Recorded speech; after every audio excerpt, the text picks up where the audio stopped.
Alright, what's going on, guys? So here are some pickups and then a quick update on the packaging process for the Nintendo case project. So the first game I got is a PC Engine game, and it came with this one was from Japan. It came with a packet of green tea. I thought that was interesting, so I got a little tea area back in the garden, so I'll make that when I play the game. So there's Steam Hearts. It is a shoot 'em up. It's a more of adult oriented shoot 'em up. It even has an 18 warning on there before the days of the ESRB. So let's see. I don't know if it came with a spine card or not, but we'll find out here if it's in there. No, fortunately not. So take a look at the manual there. Obviously, there's a lot of sexy content. So there's some of our characters. More characters.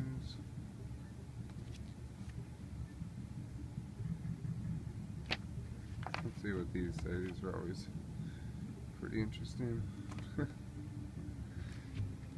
So yeah, like I said, just adult style anime shoot 'em up. I've known about this game for a while. I just haven't bought it. It goes for well over $100, so I've just been waiting for a good time to see it around 100 or less before I picked it up. And I'm at about 30 or so Super CD-ROMs. And actually, interesting enough, it's one of the few games that does not have a white backdrop. They probably did that so this game would stand out in your collection. That's just my assumption, or they just didn't take the time to expand the back picture to the front. So, okay, well, enough of that game. Let's move on to the Super Nintendo here. We've got Venom and Spider-Man Separation Anxiety. It's an acclaimed game. I have never played this game, and honestly, I've really never known about it. I mean, I have known about it, but I've never paid any mind to it. So, I think I watched one gameplay of this. I mean, I'm going to pop it in and play it, but I'm not, not too thrilled about it. And a lot of these games these days, especially Super Nintendo, most Super Nintendo games nowadays are going for about $15 to $20.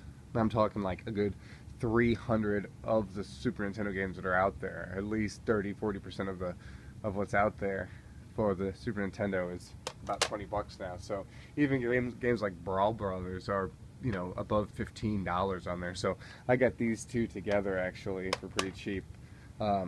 Paid about $10 on them. But Brawl Brothers is one of those. It's like a part 3. There's like 3 different games like this, and I think Tough Enough and Rival Turfs are the other 2. So you've got Brawl Brothers, Tough Enough, and Rival Turfs, and they're all 3 beat 'em ups. So I'm really mainly trying to pick up all the beat 'em ups for the Super Nintendo. I'm trying to get them all. And that being said, I've got a copy of Final Fight Guy finally. So it's a Final Fight Guy.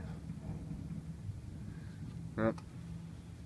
Save some money on that one. So for a good price. Got on top of it, and that is 1, 2, 3, 4, 5, 6, 7, 8, 9, 10, 11. This is my. Let's see. This is my 11th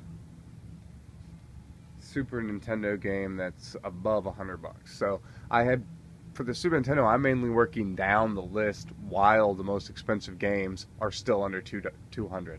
I've already got Aero Fighters, so the only other games I need that are in the $100 range are EVO and Harvest Moon, and then just like a few others now, Ninja Gaiden Trilogy. So a couple CIB games here. I got Legends of the Diamond, and these are all complete. I'm not going to open them. Legends of the Diamond. This game isn't too expensive, $6-7 for the game, so you could probably find this complete like this for $15, maybe 20. I already have a copy of Wampum, a good condition, but this copy was up. It was only $30. The case is in excellent condition, and I already put these in my own plastic cases, but the corners are not dented on this or anything. The game is almost brand new. This game hasn't even really been taken out of the box, maybe a few times to play, or just was in somebody's really really well kept collection. I like this game a lot. It's actually a long port of, or how should I say this? It's got Wonder Boy roots, so it's kind of considered a Wonder Boy game, and it plays very much like, and looks graphically like a Wonder Boy game, except here in America, Halico was in charge of the port, and they just called it Wampum and gave it a Native American theme. I really like this game. If you don't have this game in your collection yet and you're shooting for a large collection, I would go after this game pretty soon. It's already up to, you know, it's already well above 20 bucks for copies of this game. And I don't know, I kind of put this game with Toki.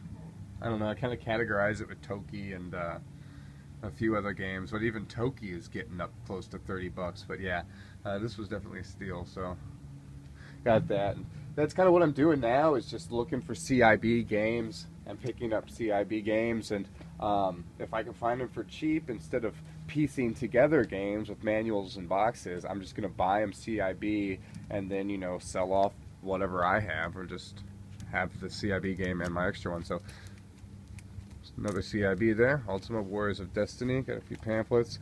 Came with the 84-page player's guide, and this is a Lord British game, so there's a couple games in the series. There we go, it's looking good.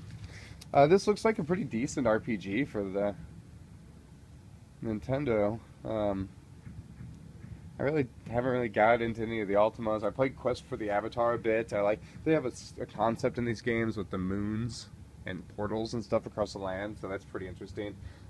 Definitely a game worth checking out. Ultimate Wars of Destiny, this is one of the more rare ones. I feel definitely more rare than Exodus, or more uncommon. So yeah, look for this one. Try to pick it up CIB if you can, because you know, some of these games are just getting so hard to find, and I wish I was collecting CIB all along now, but you know, I got the games taken care of. Now I'll get the manuals and boxes. And so here's the last Sesame Street game I needed. This is ABC 123. Actually, I don't know where it is, but I picked this up with the manual. I'm picking up manuals as I go along. Picked up the Micro Machines manual. I'm picking up a lot of manuals, like I said, with the games too, especially if they're rare. I don't have a problem, you know, paying a couple bucks for a manual, even if it's a separate order. So like I said, I picked up the manual for this also. This game is, I think it's up to like $12 average now. So this is the most expensive Sesame Street game as of now. So the last Quattro game I need, that's Quattro Arcade. Put that one off for a while. And this is a game that I just never really cared to have. I never really looked out for it, and I've always thought I've had this game in the library, even though clearly with that distinctive black backdrop and white letters, you would know if this was in your collection. But I tend to forget. So finally got that. I do have the manual for that though. And I got a copy of Blackjack. Alright, so yeah, that's it. We could just take a quick look here at the wall here. So we got all that done, and we're moving down there right now. So I've got that first shelf right there, our first column right there done, and then I'll be working my way down there. Then I'm gonna have to make space. I'm gonna have to start shuffling things, because obviously those cases right there, that's only a fourth of what I had. So we're talking, I added 6 feet of, you know, stack to this. So I'm probably gonna need that whole shelf down there eventually, and I'm just gonna have to move things out, because I've got a good 60 games or so out of the shelf still. So that whole corner over there is done. Well, if you guys haven't seen them, I picked up 2 boxes also up there, and one of them is a little more rare. It's got the player's guide too.